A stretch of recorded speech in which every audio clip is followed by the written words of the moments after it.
Hey guys, and welcome back. So before I start today's video, just a heads up, today's video is going to be a little bit patchy.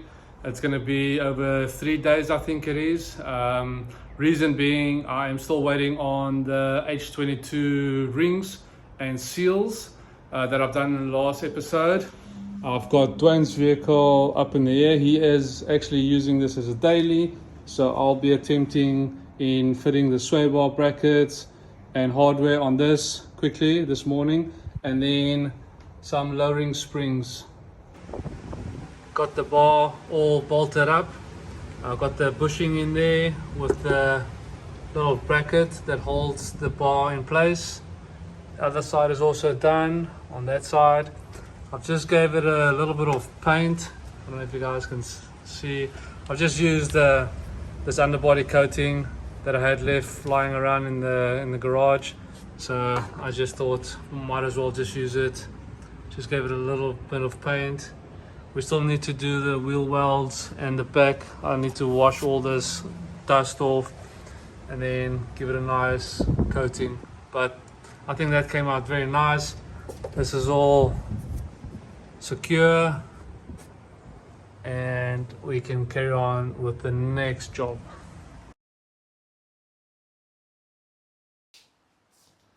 So this is day 2 now, working on the F20 B swapped EG. In the last video you guys saw me put the sway bar in, and today I'll be continuing fitting the pistons and the rods and the bearings. We have some parts that came in. Will be opening up that shortly, but I just want to show you guys. So we got the pistons. Baz was kind enough to sell us the set of pistons and new rings. We did order, let me just get it out. We did order some rings, but unfortunately these ones are 85mm and it's way too small. So we got this set. There's the part number if you guys are interested. Some Nippon rings there. And then we have the pistons. The new pistons are P5P, brand new. And I just want to show you guys the difference. So this is the stock one that I've taken out. Same size, but as you guys can see, let me just put it like this. The dome length is a lot further, like the width. So that will give us a little bit more compression. I've already checked the ring gaps, cylinder 1, 2, 3, 4, just to see that everything is within the spec. Got the oil rings, that's all good.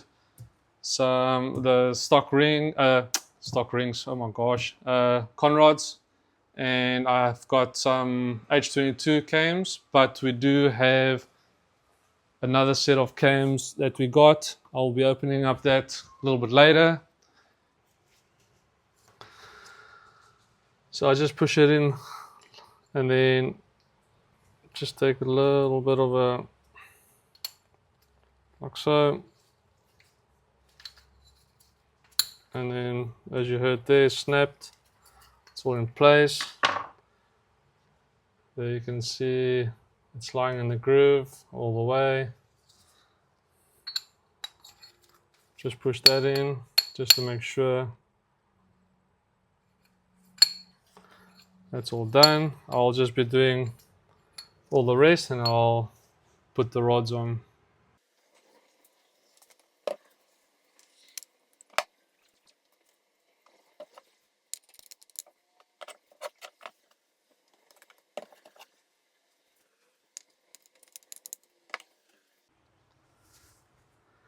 I've got all the clips in. Just if you are doing this, make double sure they are snug and they are all the way in. You don't want that to come loose, especially not high RPM, because that will probably be the end of the motor and the block and everything. That's all in. I'm going to fit the rings. As I showed you guys, I've all checked the ring gaps. Piston 1, 2, 3 and 4. I'll be putting all that in. and then we can get to the actual part that you guys probably would have been waiting for, putting the pistons in. So the rings are all on. I've got made sure that the little circlips are all 100%. Plastic gauge, all that has been done. Try to work as clean as possible. I have wiped down the cylinders multiple times. I've used compressed air. Make sure you are on TDC so that the piston can go all the way down. Make sure the line goes to the cam belt side. Obviously this is on this side, the ring facing, and then the lastly would be your ring gaps, 120 degrees from one another, the oil scraper, the second ring, and then obviously your top ring. Try not to put them all aligned. Rubber mallet, yet again make sure that you are putting it in the right way. The oil squirters that are still oil jets, there's the little indents on the pistons, make sure they are in the right way.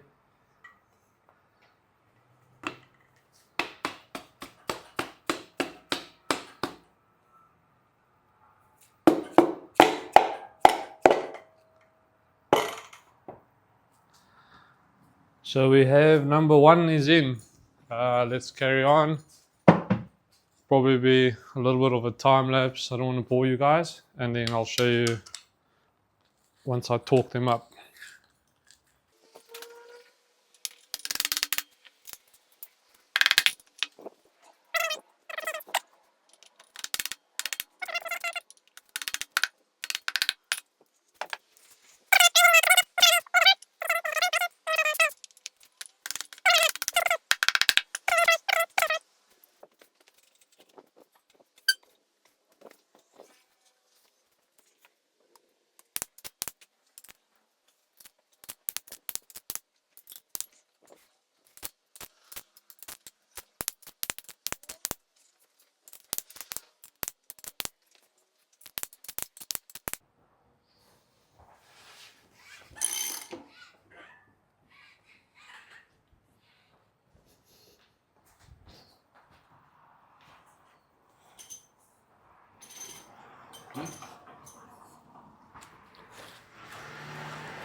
I've just cleaned the block or the deck with some brake cleaner, clean rag, just a couple of times.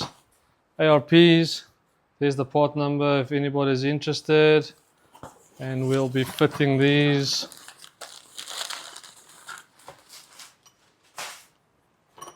Some nice 10 kilowatts right there, and there we have it. Let me quickly just wipe these down and I'll be fitting them shortly. So I have all the head studs or the ARPs just all snug. Try not to force, this is just hand tight.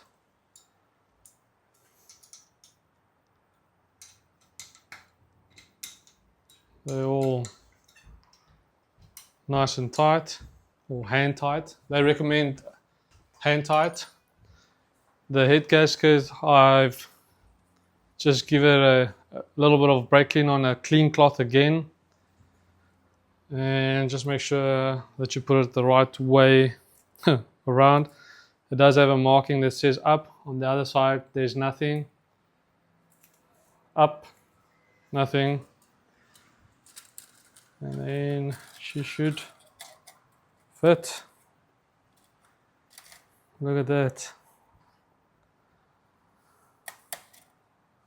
Just try to work clean, you know.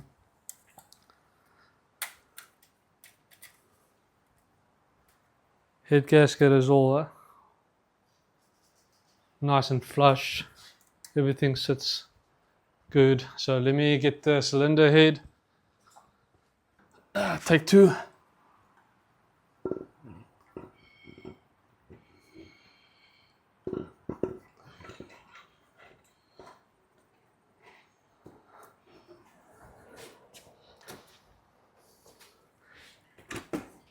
Here we go.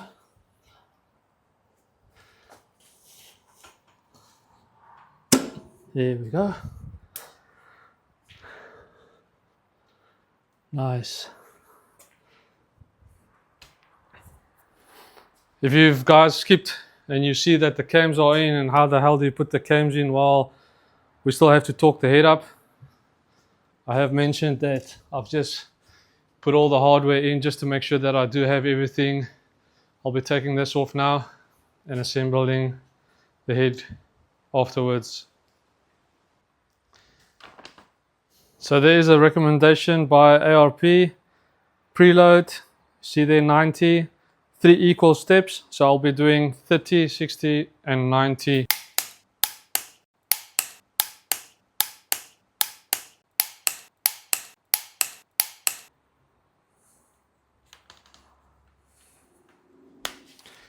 $60.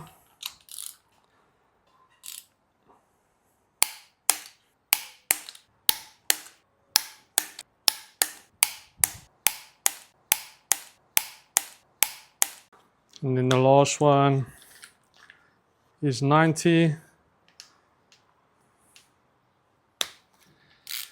Whew.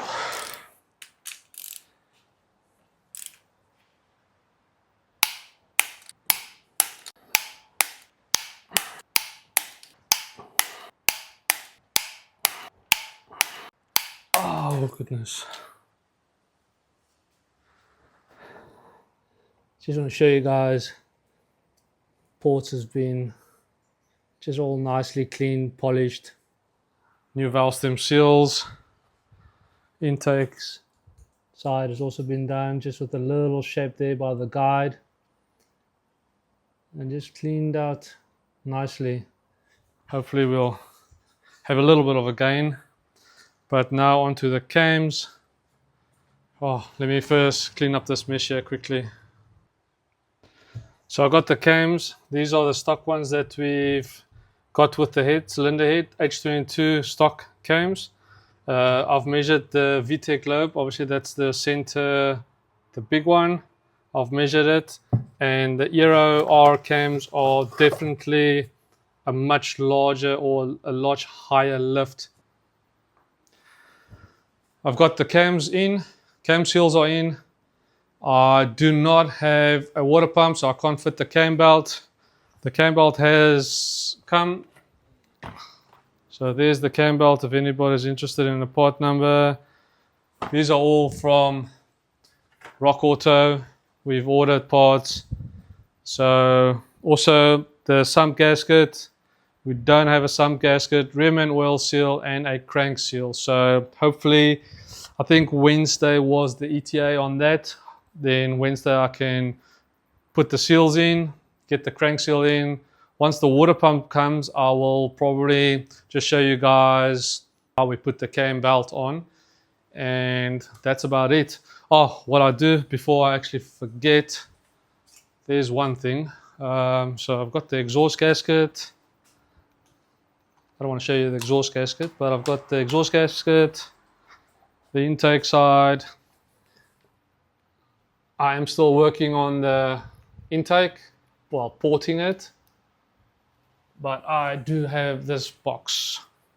Let me just turn you guys like this. This was also that we were waiting on.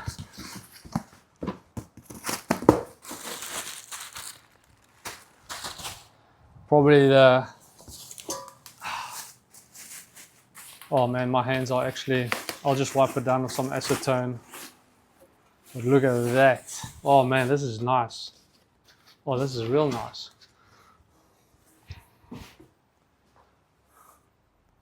What do you guys think? Let me just turn you guys again.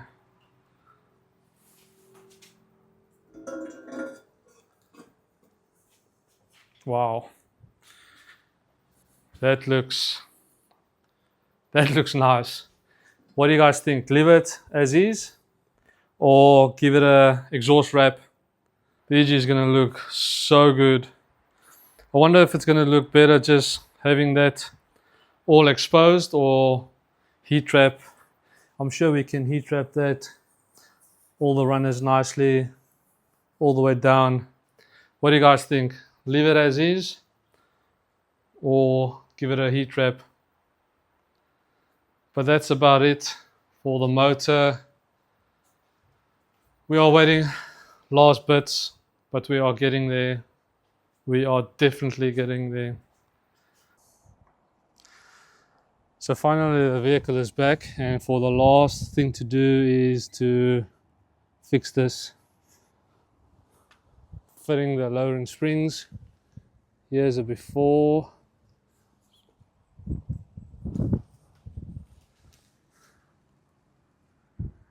Hopefully we can get a nice ride height with the new springs.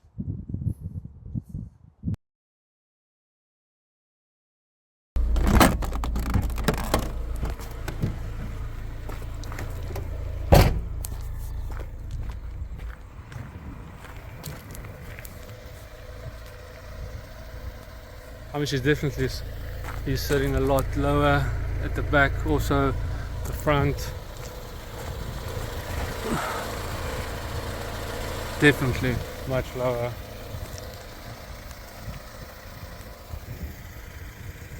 You guys should know where this is.